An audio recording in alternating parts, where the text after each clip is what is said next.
Hi hello friends, good morning. Welcome back to our channel wonder of cooking. ఈరోజు tasty అని యమ్మీ చిక్కుడుగాయ టమాటా curry ఎలా prepare చేసుకోవాలో చూద్దాం.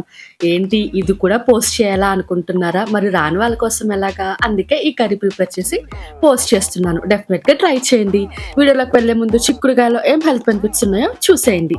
ఇక్కడ నేను ఒక ప్యాన్ తీసుకుని 3 to 4 table spoons oil add చేసుకుంటున్నాను. ఆయిల్ బాగా హీట్ అయిన తర్వాత 1 టేబుల్ స్పూన్ మినపప్పు, శనగపప్పు, ఆవాలు, జీలకర్ర యాడ్ చేసుకుని 5 నుంచి 6 వెల్లుల్లిపాయలు కూడా యాడ్ చేసుకుని తాలింపును బాగా ఫ్రై చేసుకోండి. తాలింపు బాగా ఫ్రై అయిపోయిన తర్వాత కొద్దిగా కరివేపాకు యాడ్ చేసుకుని ఒక మీడియం సైజ్ ఉల్లిపాయ సన్నగా కట్ చేసుకుని 4 నుంచి 5 పచ్చిమిరపకాయలు కూడా కట్ చేసుకుని అందులోకి యాడ్ చేసుకుని ఉల్లిపాయలు పచ్చివాసన పోయేంత వరకు ఫ్రై చేసుకోవాలి.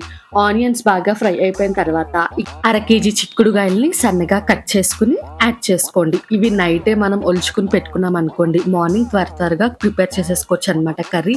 అప్పటికప్పుడే చిక్కుడుగాయలు ఒలుచుకుని కర్రీ ప్రిపేర్ చేసుకోవాలంటే చాలా టైం పట్టినట్టుంటుంది. ఉల్లిపాయలు మగ్గిపోయిన తర్వాత సన్నగా కట్ చేసి పెట్టుకున్న కొత్తిమీర కాడలు, మీ టేస్ట్కి సరిపడా ఉప్పు, 1/2 టీ స్పూన్ పసుపును యాడ్ చేసుకోండి. కల్లుప్పు యాడ్ చేసుకోవడానికి ట్రై చేయండి, టేస్ట్ అనేది బాగుంటుంది అనమాట. కట్ చేసి పెట్టుకున్న చిక్కుడుగాయలు యాడ్ చేసుకుని మంటను మీడియం ఫ్లేమ్లో పెట్టుకుని బాగా మిక్స్ చేసుకుని మూత పెట్టేసుకోండి. మీడియం ఫ్లేమ్లో ఒక 10 నుంచి 15 నిమిషాలు కుక్ చేసుకుంటే చిక్కుడుగాయలు చక్కగా 80 to 90% కుక్ అయిపోతుంది అనమాట. కానీ మీడియం ఫ్లేమ్లో కుక్ చేసుకుంటే ఏ కర్రీ అయినా సరే టేస్ట్ అనేది బాగుంటుంది. 15 నిమిషాల తర్వాత మూత తీసుకుని బాగా మిక్స్ చేసుకుని ఇందులోకి మీ టేస్ట్కి సరిపడా కారాన్ని యాడ్ చేసుకోండి. నేనైతే 1 టేబుల్ స్పూన్ కారాన్ని యాడ్ చేస్తున్నాను. 1 టీ స్పూన్ ధనియాలు జీలకర్ర powder, 1 teaspoon garam masala add చేస్తున్నాను. మీకు ఒకవేళ గరం మసాలా ఇష్టం లేకపోతే స్కిప్ చేసేయచ్చు. 1/2 కేజీ చిక్కుడుగాయలకి 1/2 కేజీ టమాటో ప్యూరీని ఇందులోకి యాడ్ చేస్తున్నాను. టమాటో ప్యూరీ అయినా యాడ్ చేసుకోవచ్చు, లేకపోతే టమాటోనైనా సన్నగా కట్ చేసుకుని యాడ్ చేసుకోండి. టమాటో ప్యూరీ యాడ్ చేస్తే ఇంకా మనం వాటర్ యాడ్ చేయకుండా కుక్ చేసుకోవచ్చు అనమాట. మనం సన్నగా కట్ చేసుకుంటే కొద్దిగా వాటర్ అనేది యాడ్ చేసుకోవాలి. నేను టమాటో ప్యూరీని యాడ్ చేసుకుని బాగా మిక్స్ చేసుకుని మూత పెట్టేసి ఒక 5 నిమిషాలు లో ఫ్లేమ్లో కుక్ చేసుకుంటున్నాను. లో ఫ్లేమ్లో 5 నిమిషాలు కుక్ చేసుకుంటే ఆయిల్ సపరేట్ అయిపోతుంది అనమాట.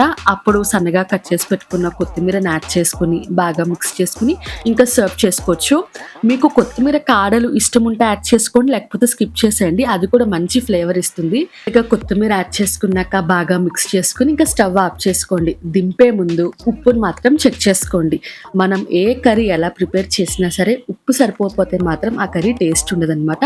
ఉప్పు చెక్ చేసుకుని ఇంకా వేడివేడిగా సర్వ్ చేసుకోండి. అంతేనండి, ఈ రెసిపీ మీకు నచ్చింది అనుకుంటున్నాను. డెఫినెట్గా ట్రై చేసి ఎలా వచ్చిందో నాకు కామెంట్ సెక్షన్లో కామెంట్ చేయండి. ఇటువంటి మంచి వీడియోస్ కోసం నా ఛానల్ని లైక్ చేయండి, షేర్ చేయండి, సబ్స్క్రైబ్ చేసి పక్కన బెల్ ఐకాన్ని ప్రెస్ చేయండి.